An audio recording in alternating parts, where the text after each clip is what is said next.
That's what I like to see. Pockets getting hit hard, bro. Hard. Because somebody need to hold these players accountable for the stupidity they have been putting out. Goes to the locker room and tweets out white privilege in the middle of the game. Now, here's the kicker to me. A flagrant 2 has to be contact that can lead to an injury that looks excessive. Djonai, it was about as excessive as possible. If there was any evidence of there being white privilege, this was not it. What the hell do y'all think? Now, it states here, Reebok is reportedly dropping their endorsement for Djonai Carrington after she attacked Sophie Cunningham. Let's go. Djonai Carrington may be losing the one thing that had actually been working in her favor this season. And judging by what has happened, she may have nobody but herself to blame for how quickly that advantage is disappearing. This is not some quiet decline that happens slowly over time. It is the kind of downfall unfolding right in front of cameras while millions of people watch and share every moment online. And it all appears to come back to several choices she made on the court during one very difficult week. Reebok is reportedly dropping their endorsement for Djonai Carrington after she attacked Sophie Cunningham. Okay, and a bunch of people are saying this is true. You know, I don't know, but here it says, perfect. Good job, Reebok, for having a morals clause in her contract and enforcing it by pulling it. Carrington is a bully that the league apparently is protecting. Wake up, WNBA, before someone really gets hurt. You'll get sued because we Americans won't stand for this abuse. Do you agree? Reports are now circulating that Reebok may be considering ending its relationship with Carrington. And the athlete reportedly being discussed as a possible replacement is not some unknown newcomer trying to make a name for herself. It is Sophie Cunningham. Yes, the same Sophie Cunningham who has been involved in several physical plays with Carrington over the past week. If these reports turn out to be accurate, it would be one of the biggest changes in sports marketing this year. Just a few months ago, hardly anyone would have imagined these two players becoming connected through a shoe endorsement situation, much less ending up on opposite sides of a controversy that could now have serious financial consequences for one of them. That is just a hard hit. That's definitely going to be upgraded, I think, to a flagrant 2, Ryan. I think that is going to be a flagrant 2. There is wind up, there is follow through, there's potential for injury. Without Sophie question. Cunningham in a vulnerable position in the air. Oh, wow. Yeah, I mean, there's no question. WNBA player Djonai Carrington of the Chicago Sky was ejected after a flagrant 2 foul on Sophie Cunningham in last night's WNBA game. As you saw from the video, Sophie was going for a fast break layup when Djonai decided it would be a good idea to go after her head instead of the ball.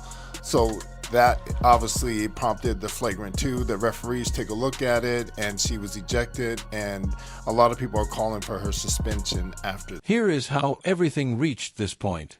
Reebok signed Carrington some time ago with the hope that she could become one of the recognizable faces of its basketball brand. The company wanted an athlete with personality, someone fans could support both during games and away from the court.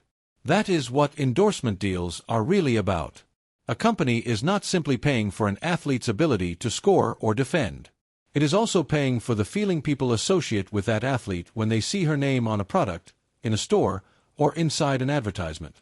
Recently, however, the reaction surrounding Djonai Carrington has become much less positive. It has moved in the opposite direction. And companies usually notice that change much sooner than many fans expect. Because of the timeline of everything, and because of, if you want to call it the jealous nature, the legitimate hatred for somebody because of what they believe in and because of what they look like and because of how popular they are, I could say it's a targeted attack. Yeah, oh, clearly. I mean, I think most people believe that. But then on top of that, you know, it's not only white privilege she puts out there, she puts the next, in our next post, she puts the game date of the next time they're going to play the Fever. Yep. I mean, that's almost like, it feels to me. During just 1 week, Carrington was involved in 3 separate fouls that caused viewers to replay the footage because they wanted to be certain they had seen everything correctly the first time. These were not ordinary hustle plays or routine contact that fans could easily dismiss as 2 physical players battling for position. These were moments that made analysts pause before deciding what to say about them during broadcasts. And each incident involved Sophie Cunningham in some way, which becomes much harder to describe as simple bad luck when the same two players are involved repeatedly within only a few days.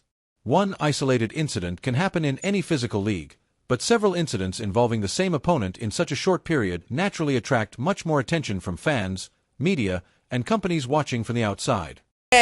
With another signature move, yet again, versus the Valks tonight. And then she put both hands up.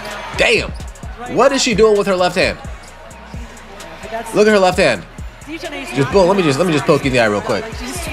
What is this goofball, uncoordinated individual doing, poking somebody in the eye with their hands up? Hands up. Dude, this is so bad. Hands up. Swipe for the ball with our right hand while poking the player in the eye with the left hand. You really can't make this. Now, physical basketball is nothing new. Nobody expects professional players to become soft or avoid every bit of contact. Toughness has always been part of what makes the league competitive and exciting. But there is a clear difference between playing aggressively and becoming reckless. Many people who watched these clips felt that Carrington crossed that boundary more than once within a very short period. That makes the situation different from one bad game that everyone forgets after a night of rest. It starts to look like a repeated issue. And repeated issues are exactly what marketing departments examine carefully when they decide which athletes should continue representing their company in front of a national audience.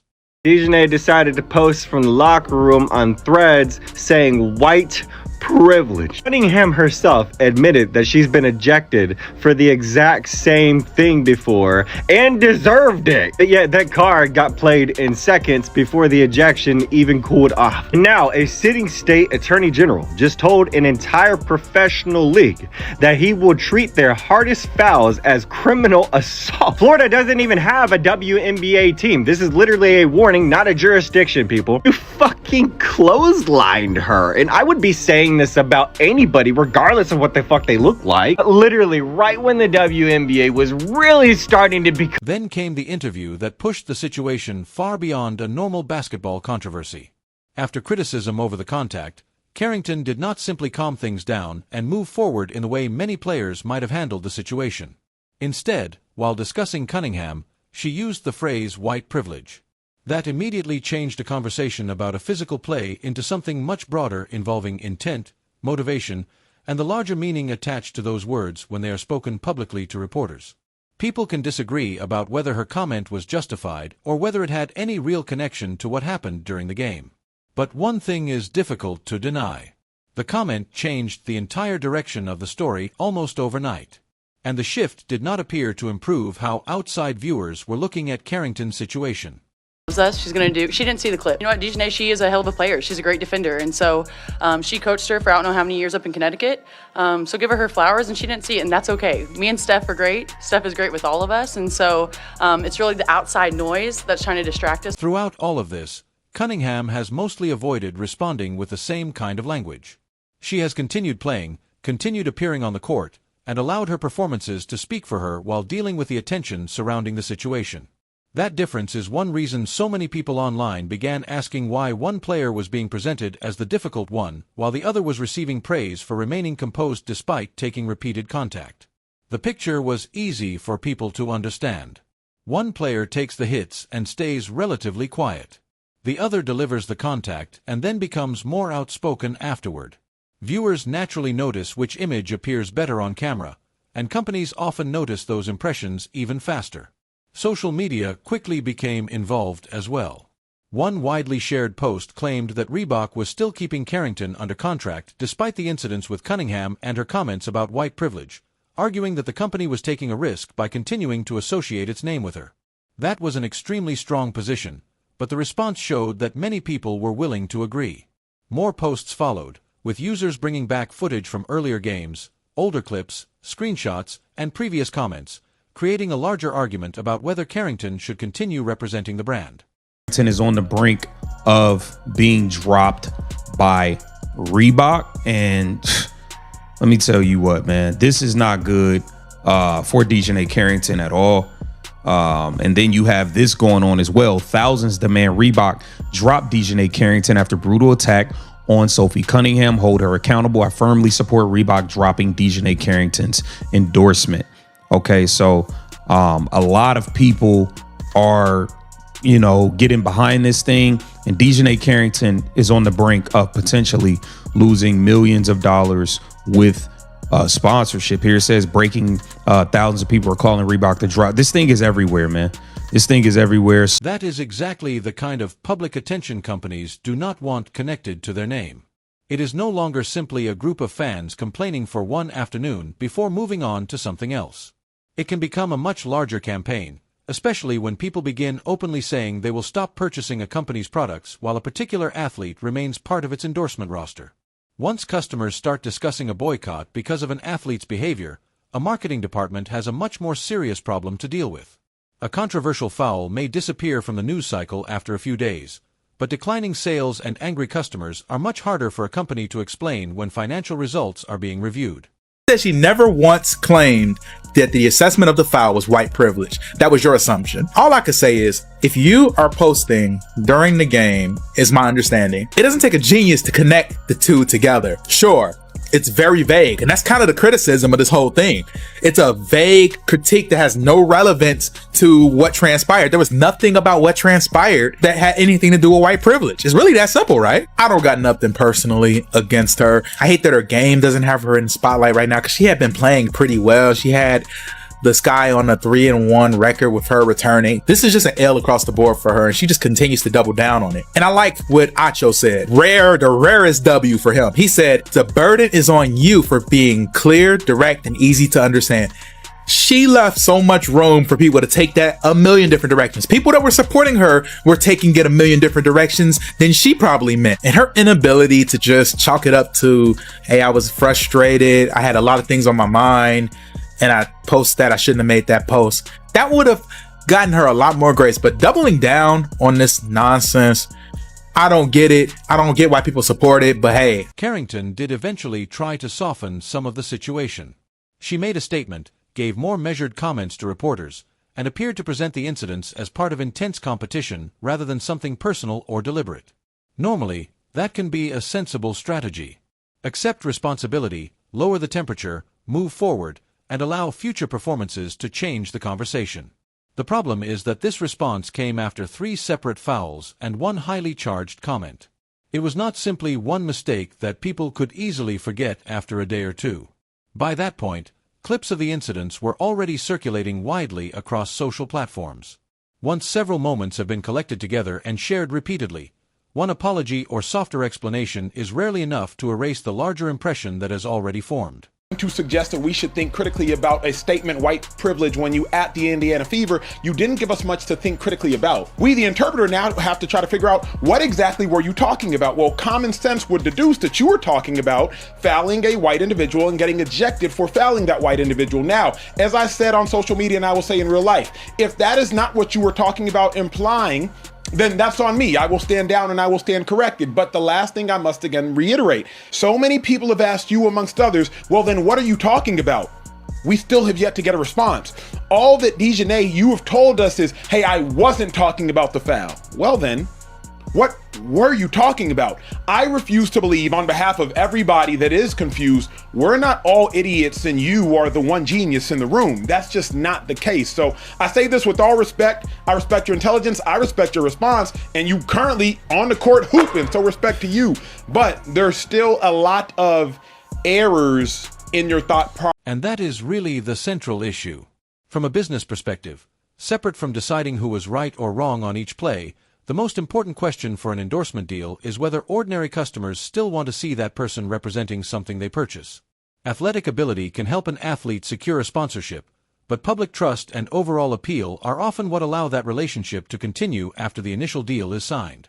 Right now, after everything that happened during this week, that trust appears uncertain. And when a company begins questioning that trust, it may quietly start considering other athletes even while the current agreement remains active. That brings the discussion back to Sophie Cunningham and explains why her name has started appearing in these reports. Cunningham already has a connection with Adidas, which would normally make a competing shoe arrangement complicated because athletes generally do not represent rival footwear companies at the same time.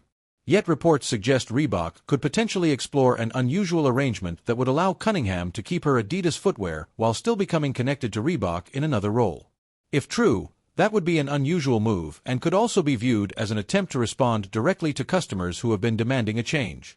It would show that Reebok is interested in changing the public conversation quickly rather than allowing the controversy to continue growing. People are calling Reebok to drop. This thing is everywhere, man. This thing is everywhere. So Djonai Carrington, man, on the brink of losing it all. And you just did too much. I mean, a flagrant foul was enough, but the whole white privilege thing, nasty. Consider how unusual that situation would actually be.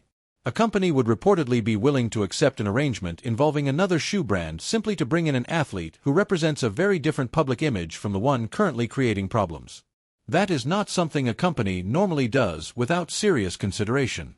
It could suggest that keeping the current situation unchanged is being viewed as more damaging than giving up some of the exclusivity that usually comes with an endorsement agreement. When a company starts making exceptions to its normal approach because it wants to rebuild customer confidence, there is often a larger concern happening behind the scenes, even if executives are not discussing those details publicly. For Carrington, the timing could hardly be more difficult. This is not necessarily about one small sponsorship either. Endorsement agreements often include provisions dealing with conduct, public behavior, reputation, and actions that could negatively affect the company connected to an athlete's name. 3 questionable fouls followed by a heated public comment during the same week is exactly the kind of situation those provisions are designed to address. And Reebok would not be the only company watching.